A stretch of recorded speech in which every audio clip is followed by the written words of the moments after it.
Hi, I'm making a game about a sad Mars rover, and for saying the game is all about character, she doesn't have that much character. So this video I'm going to show you how I have given her more character.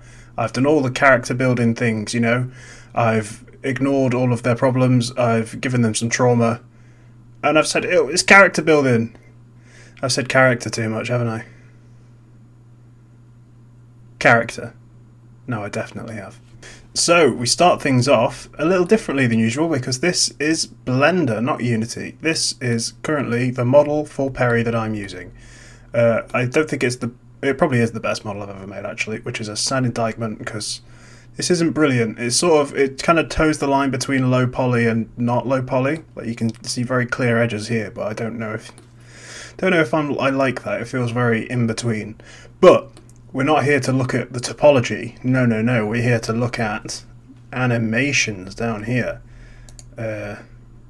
Yeah. So if I press play, you can see Perry's face receded into her body. So one of the main features of my game is that I want Perry to be able to look up. Partially so you can see where you're going a bit better, but mainly for the character spice of Perry wanting to look at the stars, even though she's a robot. But to look up, I designed the robot so that the face could hinge inwards, so she could look up, and it wouldn't look weird. So if I press play now, she looks up. Her face goes in, and she looks up. And then we can play that animation in reverse, and back to normal. There we go. Isn't that good? So that looks simple, but I've never done rigging before, and that's what I had to do for this. I have had to make some bones. Let me click down. Oh, it's the right one. There we go. You can see the bones here. This bone here is the root bone, which is just like the basic one. I don't know how to explain. It's the backbone. Imagine it like that. The backbone connects to everything. That's what those skeletons said, isn't it? And then this bone at the front, this is hinged to the bottom where Perry's face pivots. And then the animation isn't actually moving this, it's moving all of the things this is parented to, which are the eyes and the face. I think that's what these things mean here. But again, not an expert, can you tell? So then when you press play, the bone moves back, and so does Perry's face. And then in reverse, it goes back, and it's just back to normal. So yeah, that's the animation in Blender, but getting that to work in Unity. Whoo! Here we are in Unity, and this is the animator. So it's essentially a state machine where you choose what animations can trigger where. Yeah, as you can tell, I'm an expert. And I did try, I promise, I really tried to set it up so that these states were triggered and they'd go to the state and then go back to a different state. But I just couldn't get it to work. I don't know what was going wrong, but sometimes it wouldn't revert its state, sometimes it would randomly flick between the two. So in the end, I just said, look, in the player controller, we know when we're looking up. So if we're looking up and we're not playing the looking up animation, then play it. And if we're looking down, but we're not all the way looking down yet, then play the animation.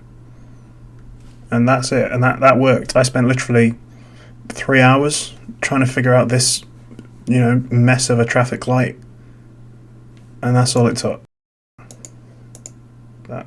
Just that. But now, because of that, if we have the game view here and the scene view, you can see Perry looks up, and then she looks back down. Now you can't really see that from in the game unless you're angled upwards particularly, but it's, I think we're all glad that it's there, right? Right. Please say right.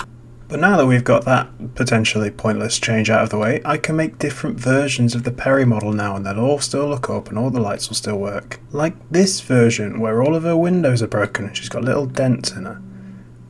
Isn't that sad? Don't you feel bad for her now? Oh, look, she's all broken. Oh no, poor Perry. Or there's this beefy behemoth here which has got a shield on it. She's got protective plating and she's got a shield generator on top here made out of a doohickey and a round doohickey. And she's got some cool blue stripes on here. Yeah, she looks like an action hero or a mailbox. And then in game as well, I've given her a little shield, force field thing, sort of similar to how the other shields work for the satellite in the game and for the Genesis arc reactor thing.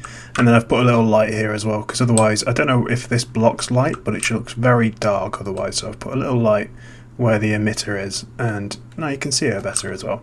Now you get this new version of Perry as a part of the final mission once you've collected enough salvage, which are these spiky things here. They work exactly the same as the other samples. You can fly over them and pick them up. Boop. And yeah, I think that they look a lot cooler than the other ones as well, because I've sort of used... Let me show you in Blender. I was in a very blendery mood this month, can you tell? So I first off made a sphere, and then I deformed the surface of it.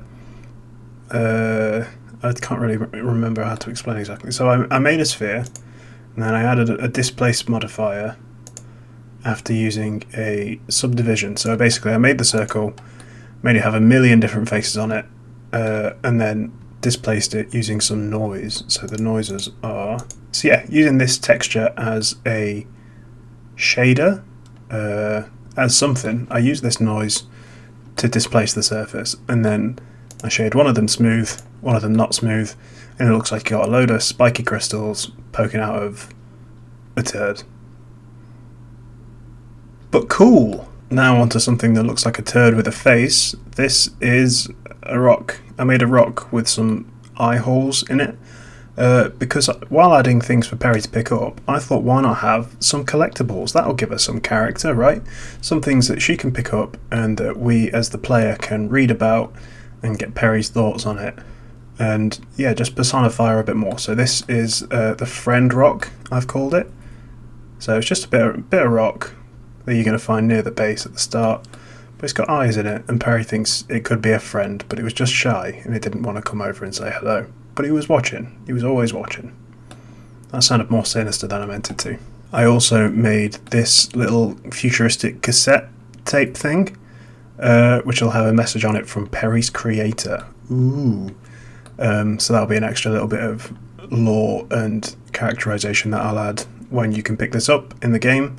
Yeah, I think it probably, some things fell off the lander when they were coming into land, or they were in orbit, or something like that. So I'll make up some sci-fi mumbo jumbo that says why this wasn't on the ship and why it was scattered out and why you've got to go find it. But yeah, I'm quite happy with this model. Again, I'm not sure if it's going to be final, because these panels, not a huge fan, but then if I shade it smooth, it looks too smooth then. So I need to figure that out, but that's where I'm at with this. And then finally, I've just made a little scrap of metal, a bit of a panel that could have fallen off the ship, that Perry retrieved because she thinks it might be lonely, lost away from its family of other panels. It all looks like handsome Squidward. And so in game, I can go and pick up, say, the friend rock, and it appears in Perry's tank, as well as some salvage.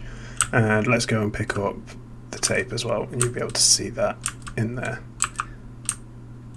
Or maybe you won't because of the angle. But if I pick it up first, then you'll be able to see it just because of the angle. So there you go. There's the tape. And then let's pick up this bit of scrap as well. Boop. And there they are. They appear in Perry. Now the way this is done is actually quite simple. So this is the prefab for Perry.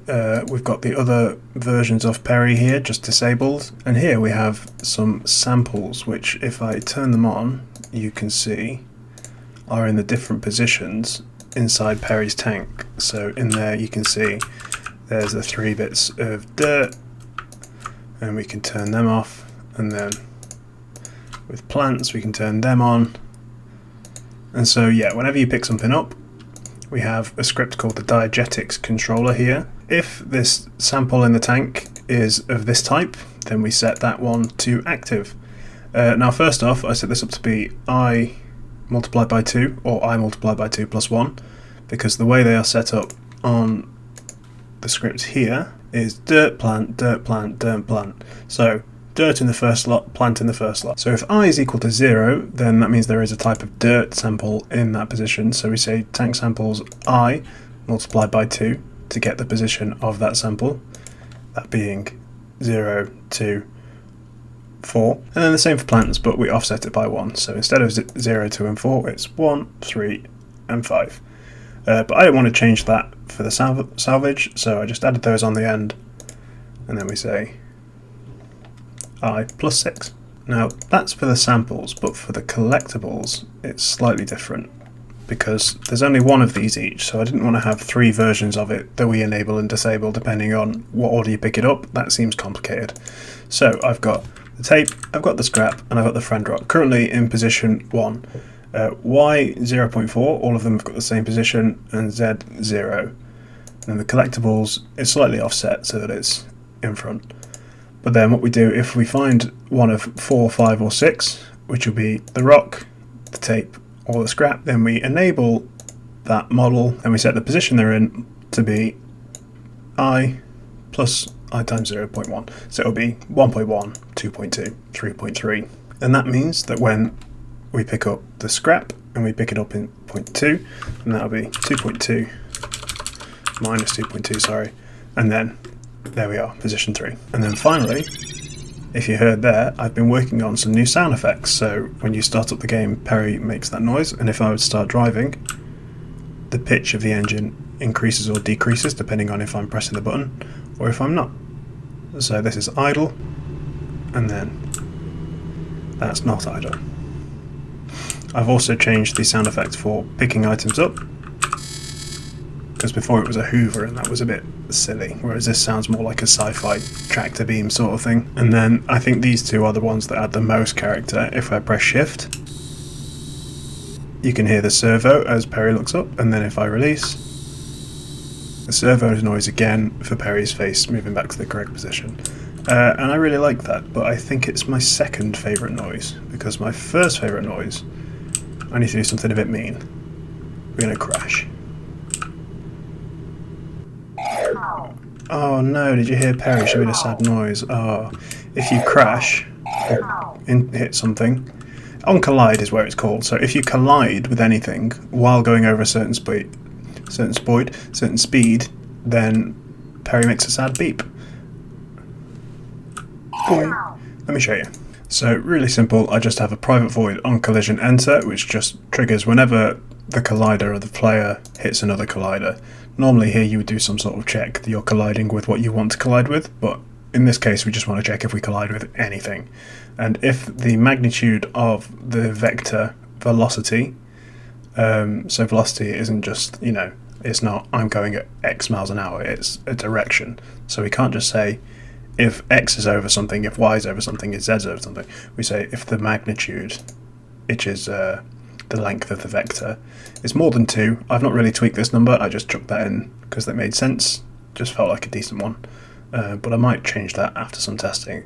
But if the magnitude of the velocity is more than 2, and we're not already playing the collision noise, and then we play the collision noise. Before that, we want to pitch shift the noise so it gives it a bit of variation. So I wrote this method in the audio controller called pitch shift, where you pass in the name of the source you want to pitch shift and the number you want to shift it by. So we find the sound that we were given, and then we set the sound to be the pitch we were given. Now I use this up here for the movement to pitch shift the hover noise. So the hover noise is always playing, but if we're moving, then we should shift it up a bit. So it goes from 1 to 1.1, so that's a 10% increase in the pitch.